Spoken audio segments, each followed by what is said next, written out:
Congratulations, very important speech.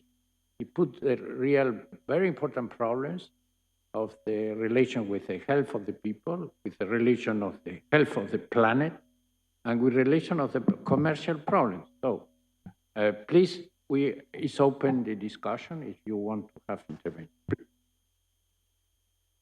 Thank you. Can the difference in morbidity between different parts of Finland be explained on the basis of consumption of olive oil?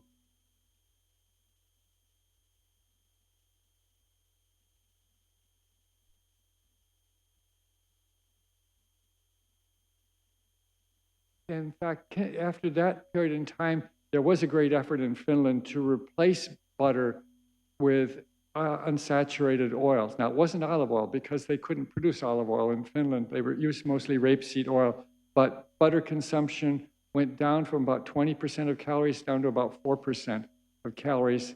And they've done analysis showing there were big drops in LDL cholesterol, that switching the type of fat was a major contribution, not the entire contribution, but a huge part of the contribution.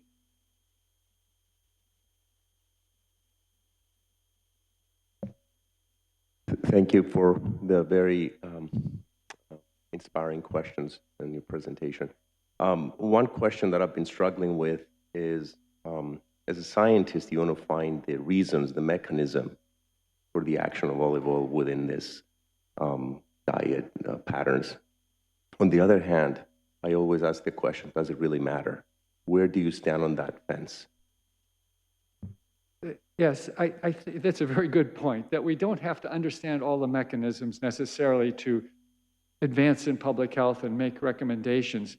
But I still think there's some value in understanding some of the mechanisms. Only, again, almost for sure, part of the mechanism does relate to the type of fatty acid. That's been so well studied.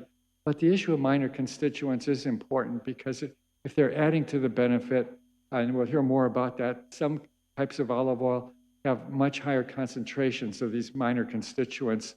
It may cost more to produce those. So should we be trying to enhance olive oils with those kinds of micronutrients? So there's some practical aspects, or even isolate them and take them as supplements. I don't necessarily favor that. It's more enjoyable to have them as real olive oil, but maybe there's a room for that. I ask a question. So again, there's sort of a half yes to that answer, I think, to that question.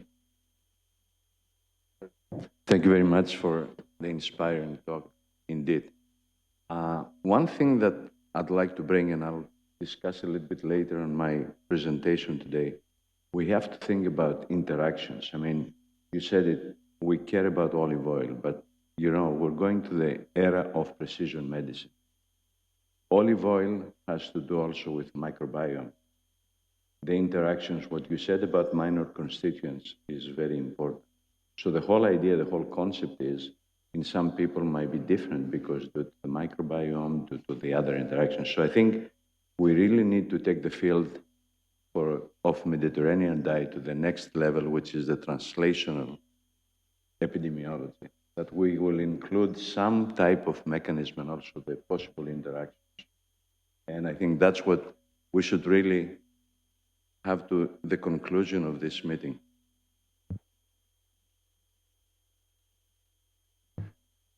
Do you want to say something? Okay, very well. There are